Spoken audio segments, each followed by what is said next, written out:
I'm Bill Johnson. Around here, they just call me Dad.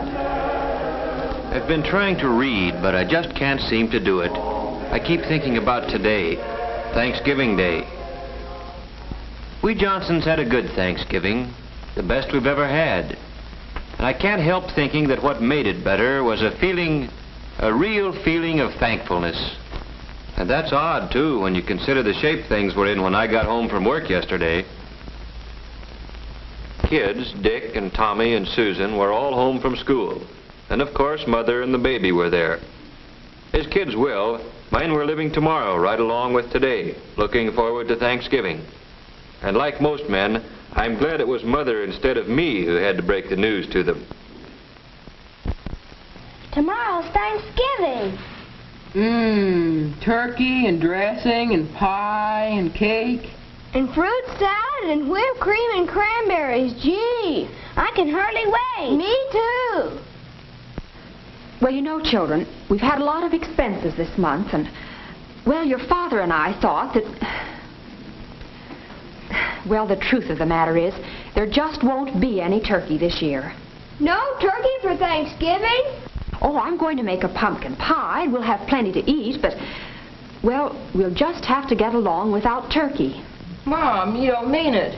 It won't be Thanksgiving at all. Even the Pilgrims had a feast. After all, isn't that what Thanksgiving's for? I don't think it's fair. And it was right there that I came in, right in the thick of it. Hello, everybody. Hi, Pop. Hello, Mother, Dick, Susan. Well, what's been going on around here? What's the matter with everybody, anyway? Mom says we're not going to have any Thanksgiving. No turkey, no good thing. A fat lot we're going to have to be thankful for. Oh, I don't think you kids really mean that. We do, too. We've always had turkey for Thanksgiving. Yes, and everybody else in the block's going to have it this year. Same as always. Yes, we've always had turkey, just as a lot of Americans have had it, and we'll keep on having it. Turkey on Thanksgiving's a great American tradition. But what you kids are saying makes it sound as if the turkey's the only thing we had to be thankful for. Well, gee whiz, no, Dad. It's not that at all. Oh, I know, Dick. With turkey, it's easy to lose sight of what Thanksgiving really means. And don't think we're just making excuses because we don't have any turkey this year. We know it'll mean a lot more to us the next time we do have it. Well, sure. Suppose we don't have a bang-up feast. We're still a lot better off than the Pilgrims. That's it, Dick. Do you other kids see what Dick's trying to say? Turkey or no turkey, we've still got all the freedoms and privileges the Pilgrims gave us. And out of those privileges have come a lot of things. Things the Pilgrims never even dreamed of. Why, we could make a list a mile long. Why don't we do it? But now, hold on a minute. You've got the idea, but it isn't something you can write down like a grocery list. You've got to feel it down deep before you can really be thankful for anything. I tell you what let's do. Let's take a little more time to think this over. When you get right down to it, there are some pretty tough decisions in making up your mind what means the most to you. Your life? Sure, that's one thing you can't get along without.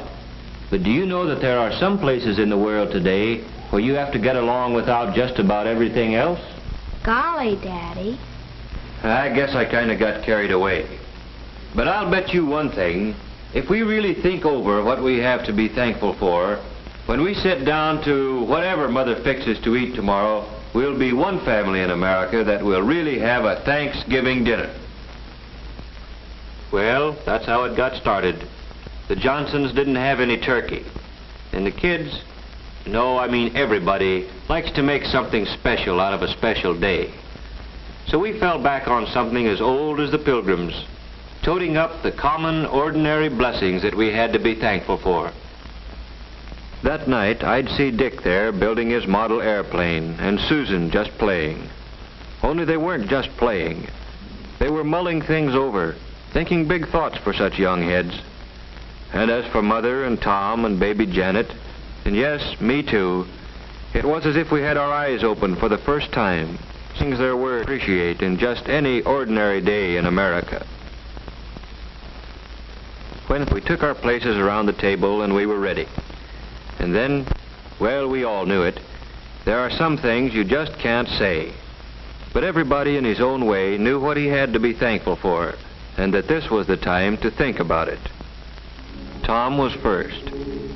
I am thankful for getting plenty to eat all the time, with extras that count, like cookies and milk after school. Like Mom says, I'm hungry all the time anyway, and if I didn't live in a country where there was plenty to go around, golly. And I'm thankful for the free public library, where I can get books about adventure. Jack London, Richard Halliburton. Gee, the way they tell a story, it's as good as being there yourself. And it's free, with only a library card. Yes, Tommy thought about some of the things he ought to be glad for all the time. And somehow turkey and trimmings seemed to matter a whole lot less than he thought they did yesterday. Well, then it was Susan's turn. Susan's a happy-go-lucky kid. You'd never credit her with thinking beyond her dolls, but she got right into the spirit of it. I am thankful we have what we need to wear. Though Mother says it's hard to keep up with us, we grow so fast. I never thought before how many clothes it takes for all kinds of weather, or how it would be to have to do without the right ones. I'm glad to be able to go to Sunday school, or go to any church I want, any Sunday. I'm thankful for my mother and daddy, that they are here with us, that both of them aren't too worried about things to take time to have fun with us. I'm glad we're a family, that families are still important in America. I guess Dick, being the oldest, was having some pretty serious thoughts. I am thankful for being able to get an education, for living where schools, all schools, open their doors to a guy who wants to learn, where school books are studied instead of burned, where a guy is rated by how much he knows, and the community is rated by how well it teaches him. I'm glad I've got a chance to play, batting a ball around once in a while. Stuff like that. I'm glad it's fun, growing up in America. Sure, baby Janet's too young to understand the big word Thanksgiving. She's too little even to tell us the things that make her happy. But we can tell, and maybe she's thinking about them now. Maybe she's thinking about the fun of splashing around in the tub, and about how good it feels to be clean. About playtime with Mother, and the security she feels in Mother's arms. And as for Mother, seems she's always working, cooking, ironing, tending children, daylight to dark. What does she have to be thankful for? I am thankful that my children had the privilege of being born safely and of growing up healthy and strong. I'm thankful that I have the privilege of guiding them as they become useful men and women.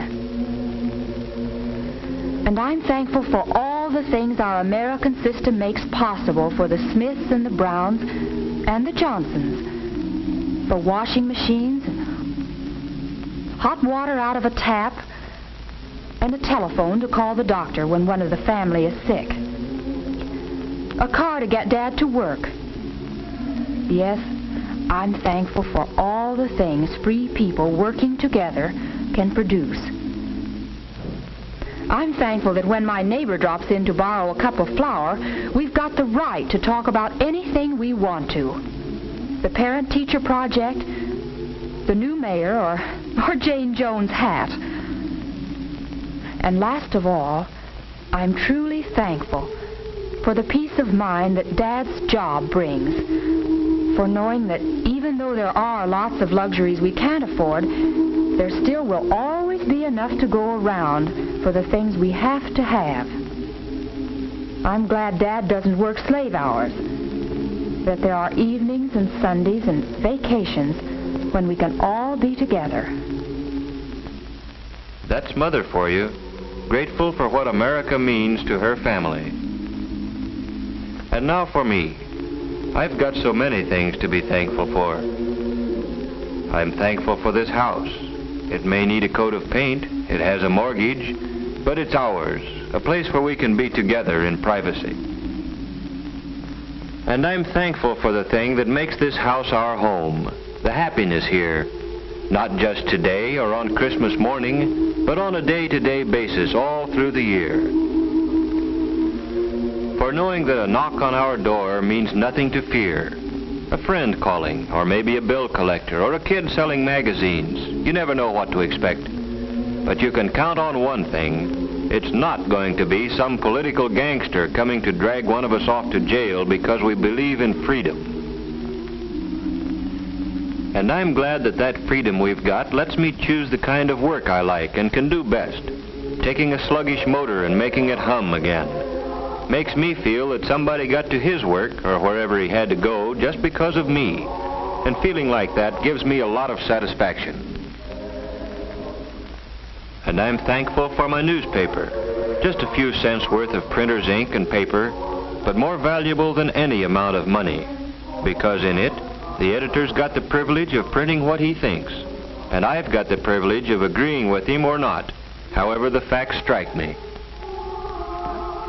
And both of us, the editor and I, have the right to act on our opinions on Election Day, to vote for the principles we believe in.